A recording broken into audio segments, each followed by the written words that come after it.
Hello प्यारे दोस्तों, स्वागत है आपका हमारे इस मेडिको मुशर्रफ में चैनल में।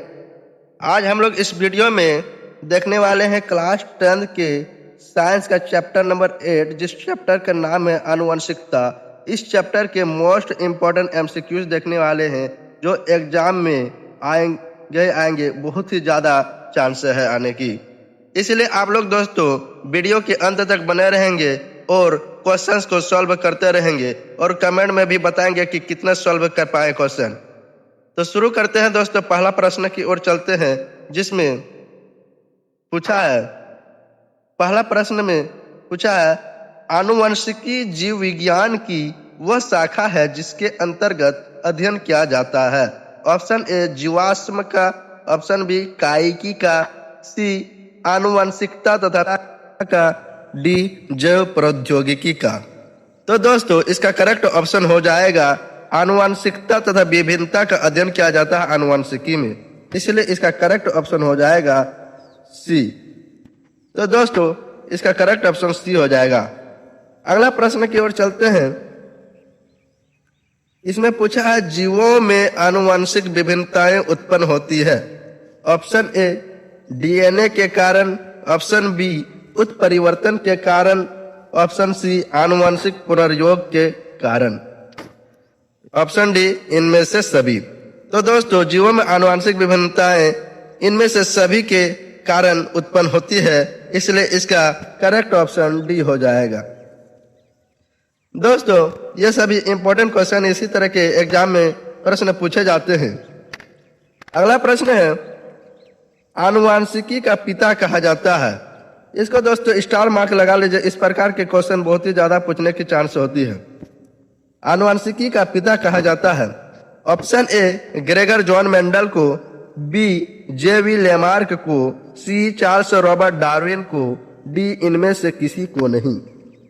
तो दोस्तों इसका करेक्ट ऑप्शन हो जाएगा आनुवंशिकी का पिता ग्रेगर जॉन मेंडल को कहा जाता है, इसलिए option number A is the correct option हो जाएगा। अगला प्रश्न है, इसमें पूछा आनुवंशिकता का सिद्धांत किसने प्रतिपादित किया।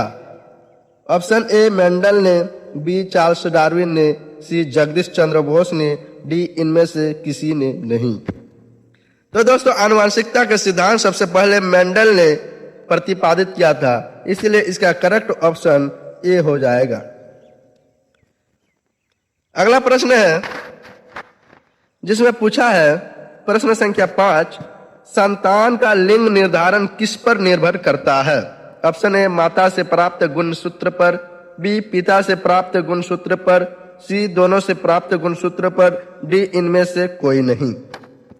इसमें पूछा है कि संतान का लिंग निर्धारण किस पर निर्भर करता है। तो दोस्तों माता का जो लिंग गुणसूत्र होता है, अंडा का गुणसूत्र होता है, अंडाणु का, वो एक्स होता है। अगर पिता का एक्स गुणसूत्र आता है तो लड़की बनती है, अगर वाई गुणसूत्र आता है तो एक्स वाई होता है जिससे लड़का बनता है। तो इसीलिए इसका करेक्ट ऑप्शन हो जाएगा दोस्तों से कि पिता से प्राप्त गुणसूत्रों पर लिंग निर्धारण निर्भर करता है, इसलिए इसका करेक्ट ऑप्शन बी हो जाएगा। इसलिए इसका करेक्ट ऑप्शन दोस्तों बी हो जाएगा। अगला प्रश्न की ओर चलते हैं जिसमें पूछा है दोस्तों कि अगर संतान को पिता से एक्स गुणसूत्र वंशानुगत हुआ है तो उसका लिंग क्या होगा। अभी अभी मैं बताया दोस्तों से पिछला क्वेश्चन में कि पिता से कौन सा गुणसूत्र आया, एक्स वाला गुणसूत्र आया, और माता के पास कौन सा लिंग गुणसूत्र होता है, एक्स वाला होता है। तो इसमें मिला तो बना एक्स एक्स। तो इसीलिए इसका करेक्ट ऑप्शन हो जाएगा दोस्तों ऑप्शन नंबर ए स्त्री होगा। अगर पिता से एक्स गुणसूत्र आएगा तो उससे स्त्री की जन्म होगी, इसलिए इसका करेक्ट ऑप्शन ए हो जाएगा। अगला प्रश्न इसमें पूछा है मानव के लिंग गुणसूत्र कौन है। कौन कौन से इनमें से लिंग गुणसूत्र है। Option A X Y, B X X, C A और बी दोनों, डी इनमें से कोई नहीं। तो दोस्तों एक्स वाई ये लड़का का लिंग गुणसूत्र है और एक्स एक्स लड़की होने का लिंग गुणसूत्र है, इसीलिए इनमें से दोनों ही लिंग गुणसूत्र है दोस्तों, इसलिए इसका करेक्ट ऑप्शन सी हो जाएगा, ए और बी दोनों। अगला प्रश्न की ओर चलते हैं, जिसमें पूछा है कि जब नर युग्मक 23 गुणसूत्रों के साथ 23 गुणसूत्रों वाले मादा युग्मक के साथ संलयन करता है तो उत्पन्न युग्मनज यानी जायगोट में गुणसूत्रों की संख्या होती है। इसमें कुल मिला के पूछा दोस्तों कि युग्मनज में गुणसूत्रों की संख्या होती है, कितनी होती है दोस्तों, ये पूछा है युग्मनज में। तो दोस्तों option A 46, B 48, C 40, D 42। तो दोस्तों इसका करेक्ट ऑप्शन हो जाएगा कि युग्मनज में 46 गुणसूत्र होता है। 23 गुणसूत्र नर युग्मक से आता है और 23 गुणसूत्र मादा युग्मक से, इसलिए इसका करेक्ट ऑप्शन ए 46 हो जाएगा। अगला प्रश्न की ओर चलते हैं दोस्तों, जिसमें पूछा है कि मानव में क्रोमोसोम यानी गुणसूत्र की संख्या है। एक मनुष्य में कितनी गुणसूत्र की संख्या होती है? यहां पर दोस्तों संख्या पूछा है, जोड़ी नहीं, कितनी जोड़ी नहीं, यह संख्या गिनती में। ऑप्शन ए 48, बी 42, सी 46 और डी 40। तो दोस्तों अगर जोड़ा में पूछता तो होता 23 जोड़ा मानव में गुणसूत्र होता है, 23 जोड़ा, और यहां संख्या पूछ दिया है, इसलिए इसका 23 जोड़ा का डबल हो जाएगा संख्या में 46, इसलिए करेक्ट ऑप्शन सी हो जाएगा।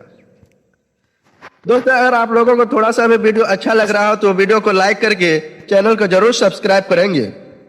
अगला प्रश्न है दोस्तों कि प्रत्येक जनन कोशिका में कितने क्रोमोसोम होते हैं? जनन कोशिका यानी कि जनन कोशिका हो गया शुक्राणु और अंडाणु, यह सब अगुणित कोशिका होती है। अगुणित कोशिका में क्रोमोसोम की संख्या आधी होती है। मनुष्य में अगर 46 गुणसूत्र है तो क्रोमोसोम में इस शुक्राणु या अंडाणु में उसकी आधी हो जाती है। तो option number A 23, option A 21, B 23, D C 20 और डी 25। तो दोस्तों इसका करेक्ट ऑप्शन हो जाएगा कि जनन कोशिका अगुणित होती है, इसीलिए इसका करेक्ट ऑप्शन बी हो जाएगा, यानी कि 23 गुणसूत्र होते हैं। अगला प्रश्न है दोस्तों, जिसमें पूछा है आनुवांशिकता का आधार है। आनुवांशिकता का आधार है। Option A DNA, B ATP, C ADP, D डीएनएडी।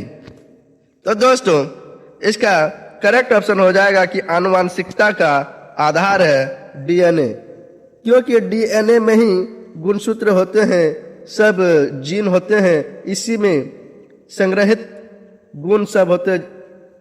प्रत्येक कोशिका का गुणसूत्र डीएनए में ही होता है, इसलिए इसका करेक्ट ऑप्शन ए हो जाएगा। अगला प्रश्न की ओर चलते हैं दोस्तों, जिसमें पूछा है कि किसी जीव में कोई गुण प्रभावित होता है। किसी जीव में कोई गुण प्रभावित होता है। ऑप्शन ए केवल पिता के डीएनए से, बी केवल माता के डीएनए से, सी माता और पिता दोनों के डीएनए से, डी ना पिता के डीएनए से और ना माता के डीएनए से। तो दोस्तों इसका करेक्ट ऑप्शन हो जाएगा कि कोई गुण प्रभावित होता है, पिता और माता दोनों के डीएनए से प्रभावित होता है, इसीलिए इसका करेक्ट ऑप्शन हो जाएगा सी, पिता और माता दोनों के डीएनए से। अगला प्रश्न है दोस्तों, जिसमें पूछा है लिंग का निर्धारण हो जाता है। कब लिंग का निर्धारण होता है कि लड़का है या लड़की है? ऑप्शन ए निषेचन से पहले, ऑप्शन बी निषेचन से के बाद, ऑप्शन सी निषेचन के समय, ऑप्शन डी भ्रूण से। तो दोस्तों लिंग निर्धारण यहाँ मादा युग्मक होता है अंडाणु जो एक्स होता है। अगर निषेचन के समय शुक्राणु आता है एक्स वाला तो एक्स से बनता है जो लड़की होता है, और अगर शुक्राणु आता है वाई वाला तो यहाँ एक्स वाई बनता है जिससे लड़का होता है। तो दोस्तों इससे यह निर्धारित होता है कि लिंग का निर्धारण निषेचन के समय होता है, इसलिए इसका करेक्ट ऑप्शन दोस्तों सी हो जाएगा, निषेचन के समय। अगला प्रश्न की ओर चलते हैं दोस्तों। इसमें है जीन व्यवस्थित होते हैं, मतलब कहां पर जीन व्यवस्थित होते हैं। ऑप्शन ए साइटोप्लाज्म में, बी केंद्रक में, सी केंद्रिका में, डी राइबोसोम में। तो दोस्तों जीन केंद्रक में उपस्थित डीएनए में प्रेजेंट होते हैं, तो यहां पर केंद्रक हो जाएगा आंसर दोस्तों, जो कि ऑप्शन नंबर बी में स्थित है। अगला प्रश्न की ओर चलते हैं, जिसमें पूछा है मेंडल के प्रयोग में कैपिटल टी और स्मॉल टी क्या दर्शाता है। तो दोस्तों ऑप्शन ए है संकर नस्ल के लंबे पौधे, बी है संकर नस्ल के बौने पौधे, सी शुद्ध लंबे पौधे, डी शुद्ध बौने पौधे। तो दोस्तों इसमें मेंडल के, तो इसका करेक्ट ऑप्शन हो जाएगा दोस्तों संकर नस्ल के लंबे पौधे दर्शाते हैं, इसलिए इसका करेक्ट ऑप्शन ये हो जाएगा। क्योंकि यहाँ पर बड़ी टी छोटी टी पर प्रभावी होता है और बड़ी टी अपना लक्षण दिखाता है, इसीलिए ये लंबा होता है और ये शुद्ध नहीं है, ये संकर है। इसमें छोटी टी भी है और बड़ी टी भी है, इसीलिए ये संकर नस्ल के हुआ, इसलिए इसका करेक्ट ऑप्शन दोस्तों ए हो जाएगा। अगला प्रश्न की ओर चलते हैं, जिसमें पूछा है प्रश्न संख्या 16, मेंडल के प्रयोग में कैपिटल टी क्या दर्शाता है। ऑप्शन ए है प्रभावी लक्षण, बी है लंबाई, सी है अप्रभावी लक्षण, डी ए और बी दोनों। तो दोस्तों बड़ी टी प्रभावी लक्षण भी दर्शाता है और ये लंबाई का लक्षण भी दर्शाता है, इसीलिए इसका करेक्ट ऑप्शन हो जाएगा डी ए और बी दोनों। अगला प्रश्न है, जिसमें पूछा है प्रश्न संख्या 17, मेंडल के प्रयोग में स्मॉल टी क्या दर्शाता है। ऑप्शन ए प्रभावी लक्षण, बी बौनापन, सी अप्रभावी लक्षण, डी बीएमसी दोनों। तो दोस्तों आप लोग इसे कमेंट में बताएंगे कि इसका करेक्ट ऑप्शन क्या होगा। आप लोग कमेंट में बताएंगे प्रश्न संख्या 17 का करेक्ट ऑप्शन क्या होगा। अगला प्रश्न की ओर चलते हैं, जिसमें पूछा है मेंडल के प्रयोग में प्रथम संतति F1 वाले पौधे कैसे थे। F1 वाले पौधे बड़ी टी और छोटी टी प्राप्त हुआ था, तो इसका ऑप्शन नंबर ए है लंबे, बी बौने, सी आधे लंबे और आधे बौने, डी इनमें से कोई नहीं। तो इसका करेक्ट ऑप्शन हो जाएगा कि मेंडल के प्रयोग में प्रथम संतति F1 वाले पौधे लंबे थे, इसलिए इसका करेक्ट ऑप्शन ए हो जाएगा। तो अगला प्रश्न की ओर चलते